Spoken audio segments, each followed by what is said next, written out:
جی السلام علیکم۔ اسلام آباد ٹاکس میں خوش آمدید۔ میں آپ کی خدمت میں حاضر ہوں۔ آج یہ ہمارا پہلا ولاگ ہے۔ اس ولاگ میں ہم بات کریں گے ایک ایسے انٹرویو کا۔ اس انٹرویو کے چرچے آپ کو ہر جگہ ملیں گے، سیاسی ایوانوں میں بھی ملیں گے، نجی محفلوں میں بھی ملیں گے، اور لوگ اس پہ تبصرے کر رہے ہیں کہ کیا اس انٹرویو کے بعد جو اشارہ کیا گیا تھا کہ پنجاب میں ایک نئی تبدیلی آ رہی ہے، کیا واقعی اس طرح ہونے جا رہا ہے کہ نہیں۔ ایک اور چیز اس میں واضح طور پر سامنے آئی، وہ یہ تھی کہ پنجاب کے جو لوگ ہیں، پنجاب کی جو سیاسی قائدین ہیں، وہاں کی بیوروکریسی ہے، اور اسپیشلی پولیس اور CCD، وہ کیسے مبینہ طور پر غیر قانونی طور پر لوگوں کے انکاؤنٹر کر رہے ہیں۔ اب تک جو اطلاعات ہیں وہ تو سب کے سامنے ہیں، لیکن جو انٹرویو میں جو مبینہ انکشاف ہوا ہے یا ایک مبینہ الزام یا دعویٰ کیا گیا ہے، اس پہ بھی ہم بات کریں گے۔ اور اس کے علاوہ اس انٹرویو میں ایک بہت ہی اہم کیس ڈاکٹر شازیہ خالد کا کیس تھا جو بلوچستان میں تھی، اس کے حوالے سے بھی ایک نئی انکشاف سامنے آئی ہے، اس پہ بھی ہم آپ سے گفتگو کریں گے۔ تو اگر آپ نئے ہیں تو ہمارے یوٹیوب چینل کو اور ڈیجیٹل پلیٹ فارم کو سبسکرائب کریں، لائک کریں اور شیئر کریں، تاکہ آپ کو ہماری ہر نئی ویڈیو بر وقت موصول ہو۔ تو چلتے ہیں آج کے ولاگ کی طرف۔ محسن بیگ صاحب نے سینئر صحافی اعزاز سید کے ساتھ انٹرویو کیا۔ اس میں بہت ساری چیزوں پر انہوں نے گفتگو کی، لیکن جو اس کا مین مدعا تھا وہ یہ تھا کہ ٹیفی بٹ کو ایک غیر قانونی جو مبینہ طور پر اس نے بھی یہ کہا ہے، اور ہماری اطلاعات بھی یہی ہے کہ مبینہ طور پر ایک فیک انکاؤنٹر کے میں قتل کیا ہے، اس پہ وہ بڑے برہم نظر آئے۔ وہ یہ کہہ رہے تھے کہ یہ غیر قانونی ہے اور ماورائے عدالت کے قتل ہے، اور اس میں اس نے ایک لفظ یوز کیا ہے کہ یہ پنجاب حکومت کی گلے پڑے گی، اور خصوصاً اس نے الزامات لگائے کہ جو IG پولیس ہیں اور CCD کے سربراہ ہیں، یہ مبینہ طور پر پیسے لے کر اس طرح کی کارروائیاں کرتے ہیں۔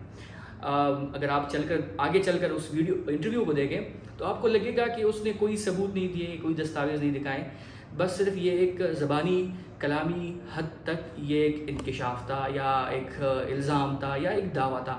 اس سے آگے اس نے کچھ نہیں کہا کہ اس کی حقیقت کیا ہے۔ ایک اور چیز جو انہوں نے بہت اہم بتائی وہ یہ کہ پنجاب میں لاقانونیت ہے، آئین نہیں ہے، جنگل کا قانون ہے، اور عدالتیں خاموش ہیں۔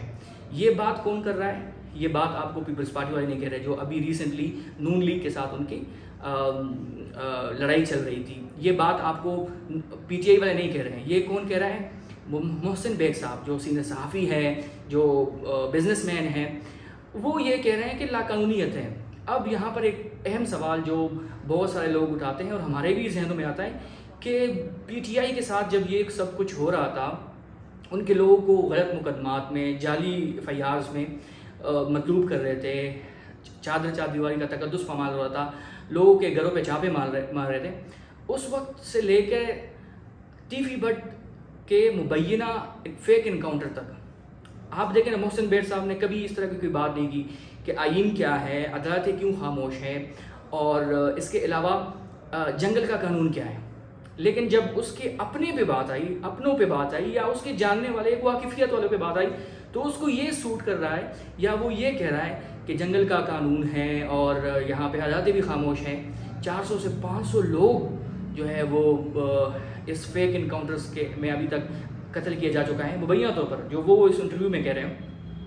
یہ سب اگر آپ دیکھیں تو آپ کے ذہن میں بھی یہ سوال اٹھتا ہوگا کہ PTI پر تو یہ کب سے کہہ رہے ہیں کہ جی پنجاب میں قانون نہیں ہے، پنجاب میں یہ لوگ قانون فالو نہیں کر رہے ہیں، آئین فالو نہیں کر رہے ہیں، اور وہاں پر ایک اور بڑا گلا کہ عدالتیں سوموٹو کیوں نہیں لے رہی ہیں۔ اب آپ نے علم میں ہوگا کہ 26ویں آئین ترمیم کے بعد آپ یکدم اس طرح سوموٹو نہیں لے سکتے، جو پہلے چیف جسٹس ثاقب نثار کے دور میں ہوتا تھا کہ آپ کسی بھی ایشو پہ سوموٹو نوٹس لے سکتے تھے۔ اس میں اب رولز میں ترمیم کی گئی اور اب سوموٹو اس طرح نہیں ہو سکتا۔ تو یہ ساری چیزیں اس کو اب یاد آئی، بہت سارے لوگ کہہ رہے ہیں، بہت سارے حلقے یہ اس کو یاد دلا رہے ہیں کہ جب PTI کے ساتھ ہو رہا تھا تو آپ نے اس وقت آواز نہیں اٹھائی، جب آپ اپنوں پہ آ گئی تو اب آپ کیا کہہ رہے ہیں کہ جی یہ جنگل کا قانون ہے اور آئین نہیں ہے اور ذات خاموش ہیں۔ ایک اور اہم بات جو اس نے اپنے انٹرویو میں کی وہ تھی ڈاکٹر شازیہ خالد کیس کے حوالے سے۔ اس نے کہا تھا کہ میں ان کو ملا اور اس نے مجھے بتایا کہ جو بندہ اس کیس میں ملوث تھا وہ کیپٹن حماد نہیں تھے، وہ کوئی اور تھا۔ اس پہ جو ہمارے وزیر اعلیٰ صاحب ہیں بلوچستان کے، اس نے بھی ایک لمبی چوڑی ٹویٹ داغی، اس نے بھی کہا کہ میں 15 سالوں سے یہ کہتا آ رہا ہوں کہ یہ اس طرح نہیں تھا، اس میں کیپٹن حماد کا کوئی قصور نہیں تھا۔ تو آج جو اس نے کہا ہے اس کو میں تسلیم کرتا ہوں۔ اس پہ ایک اور ہمارے بڑے صحافی ہیں، سینئر پروڈیوسر ہیں ذیشان صاحب، اس نے اس کو رپلائی کیا کہ موسیٰ کو عیسیٰ والی گواہی آ گئی۔ کہتے پہلے لوگ اگر محسن بیگ کے اس کلیم کو مانتے بھی تھے تو اب نہیں مانیں گے، اس میں ڈاؤٹ کلیئر کر دیا۔ اس پہ ایک اور جو ایک انٹرسٹنگ کمنٹ آیا وہ تھا اویس حمید کی جانب سے، سینئر جرنلسٹ ہیں۔ اس نے لکھا اس پہ، کہتے کہ نہ آپ منتخب نمائندے ہیں نہ سرکار کے ملازم ہیں، اس کے باوجود بھی آپ ڈاکٹر شازیہ کے شوہر سے ملیں۔ پھر آگے لکھتے ہیں کہ میں برٹش ہائی کمشنر سے ملا، وہ یہ کلیم کرتے ہیں۔ پھر کہتے ہیں میں آرمی چیف اور DGMI سے ملا، اور پھر کہتے ہیں کہ وہ سوال اٹھاتے ہیں کہ بھائی آپ کون ہیں، آپ تو ایک سینئر جرنلسٹ اور بزنس مین تھے۔ پھر کہتے ہیں کہ جی آپ بلیک میلنگ کی پٹاری کھول کر بیٹھ گئے ہیں کہ پنجاب حکومت کی خیر نہیں۔ ایک اور چیز اس نے کہا کہ جی عمران خان کی بیگمات کی چیزیں میرے پاس، میں شیئر کر دوں گا وغیرہ وغیرہ۔ اچھا، اس میں اگر آپ دیکھیں تو اس نے ایک دعویٰ کیا ہے، وہ کہتے ہیں کہ PTI نے میری ٹرولنگ کرنے کے لیے 12 کروڑ روپے خرچ کیے، اور کہتے ہیں کہ جب ہم ان سے کوئی سوال پوچھتے ہیں یہ ہمیں گالیاں نکالتے ہیں اور ہمیں گالیوں پہ آ جاتے ہیں۔ اور اس میں پھر اس نے کہہ دیا کہ جو عمران خان کے بیگمات بنے ہوئے ہیں نا، میرے پاس ان کے فوٹیجز ہیں، میرے پاس ان کے ویڈیوز ہیں، میں وہ ریلیز کر دوں گا۔ مطلب ٹیٹ فار ٹیٹ چل رہا ہے۔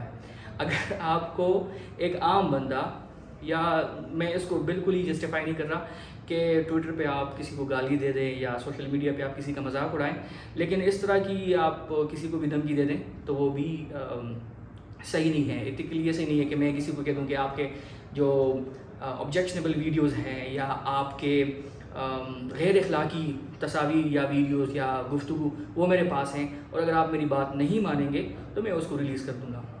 تو یہ تھا آج کے اس اہم خدوخال۔ اگر آپ اس کا خلاصہ دیکھیں یا اس کا نتیجہ لے لیں تو اس کا نتیجہ یہ نکلتا ہے کہ یہ اس نے سارے جو کلیم کیے تھے وہ بس صرف الفاظ کی حد تک تھا، الزامات کی حد تک تھا، دعووں کی حد تک تھا۔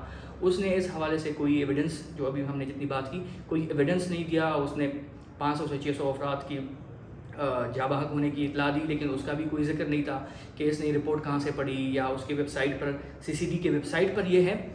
تو اس سے ثابت ہوتا ہے کہ ان کی صرف ایک لفظی گولہ باری ہے اور ایک غصہ ہے، اور وہ غصہ یہ ہے کہ یہ ان کے جاننے والے تھے، یہ دونوں فریقین کے آپس میں صلح کرا رہا تھا اور اس کو موقع نہیں ملا، یا یہ سب اتنے جلدی میں ہو گیا کہ اس کو صلح کرنے کا ایک موقع ہی نہیں ملا، یا اس کو ٹائم ہی نہیں ملا کہ وہ اس کو صلح کرا سکیں۔ تو اس سے پتہ چلتا ہے کہ اس کو صرف غصہ ہے، اور وہ غصہ ہے کہ اس کے جاننے والا کا فیک انکاؤنٹر یا مبینہ طور پر فیک انکاؤنٹر کیوں کیا گیا۔